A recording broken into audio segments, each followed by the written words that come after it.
नमस्कार दोस्तों। मृत्यु के बाद 13 दिनों तक क्यों अपने घर में रहती है आत्मा, जानना चाहते हैं आप।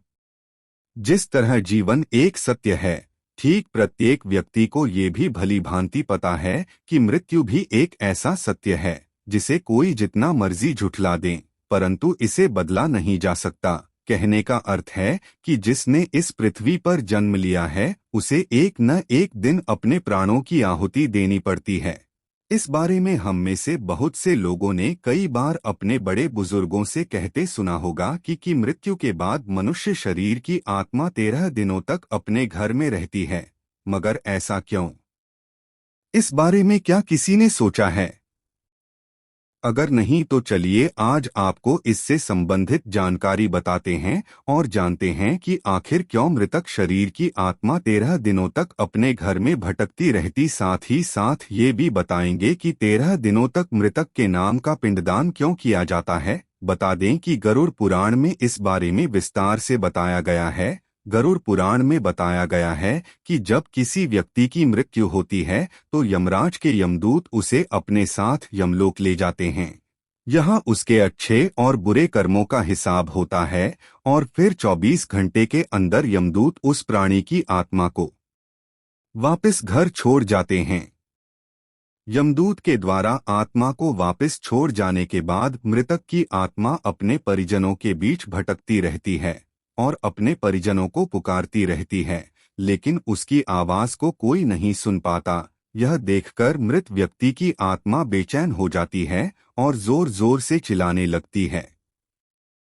इसके बाद आत्मा अपने शरीर के अंदर प्रवेश करने की कोशिश करती है, लेकिन यमदूत के पास बंदिश होने के कारण वह मृत शरीर में प्रवेश नहीं कर पाती। इसके अलावा गरुड़ पुराण की माने तो जब यमदूत आत्मा को उसके परिजनों के पास छोड़ जाती है तो उस समय उस आत्मा में इतना बल नहीं होता कि वो यमलोक की यात्रा तय कर पाए। गरुड़ पुराण के अनुसार किसी भी मनुष्य के मृत्यु के बाद जो 10 दिनों तक किया जाता है उससे मृतक आत्मा के विभिन्न अंगों की रचना होती है और जो 11वें और 12वें दिन पिंडदान किया जाता है उससे मृतक आत्मा रूपी शरीर का मांस और त्वचा का निर्माण होता है और जब 13वें दिन 13वीं की जाती है तो उस दिन मृतक के नाम का पिंडदान किया जाता है। उसी से ही वो यमलोक तक की यात्रा तय करते हैं। अर्थात मृत्यु के बाद मृतक के नाम का जो पिंडदान किया जाता है उसी से ही आत्मा को मृत लोक से यमलोक तक यात्रा करने का बल मिलता है।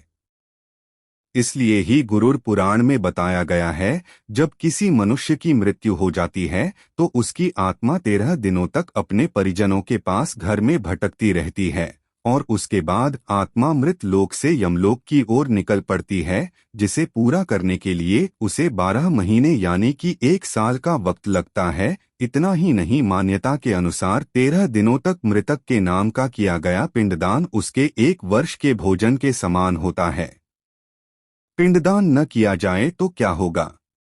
इसके अलावा बता दें, अक्सर लोगों के मन में ये सवाल भी जरूर आता है कि अगर किसी मृत व्यक्ति के नाम का पिंडदान नहीं किया गया तो क्या होता है। तो दोस्तों, आपको बता दें कि इसका भी वर्णन गरुड़ पुराण में किया गया है। जी हाँ, जिस मृतक व्यक्ति का पिंडदान नहीं किया जाता यमदूत उसे 13वें दिन जबरदस्ती घसीटे हुए यमलोक की ओर ले जाते हैं और मृतक व्यक्ति की आत्मा को इस दौरान काफी कष्ट उठाना पड़ता है। इसलिए हिंदू धर्म में मनुष्य की मृत्यु के बाद 13 दिनों तक पिंडदान करना आवश्यक माना गया है। इसके अलावा आपको बता दें कि 13वें दिन परिजनों के द्वारा मृतक व्यक्ति के नाम का जो भोज करवाया जाता है, अगर वह कर्ज लेकर किया जाए तो मृत व्यक्ति की आत्मा को शांति नहीं मिलती। इतना ही नहीं, गरुड़ पुराण में यह भी बताया गया कि जो व्यक्ति जीवित रहते हुए अच्छे कर्म करता है, मृत्यु के बाद उसकी आत्मा को यात्रा के दौरान यमदूत कोई कष्ट नहीं देते और जो व्यक्ति बुरे कर्म करते हैं उसकी आत्मा को यमदूत यात्रा के दौरान कई यातनाएं देता है और आत्मा को कई कष्ट भोगने पड़ते हैं। लेकिन आपसे निवेदन है कि आप कृष्ण के भक्त हैं तो कमेंट बॉक्स में जय श्री कृष्ण जरूर लिखें और आप हमारे चैनल पे नई हो तो लाइक और सब्सक्राइब जरूर करें। धन्यवाद।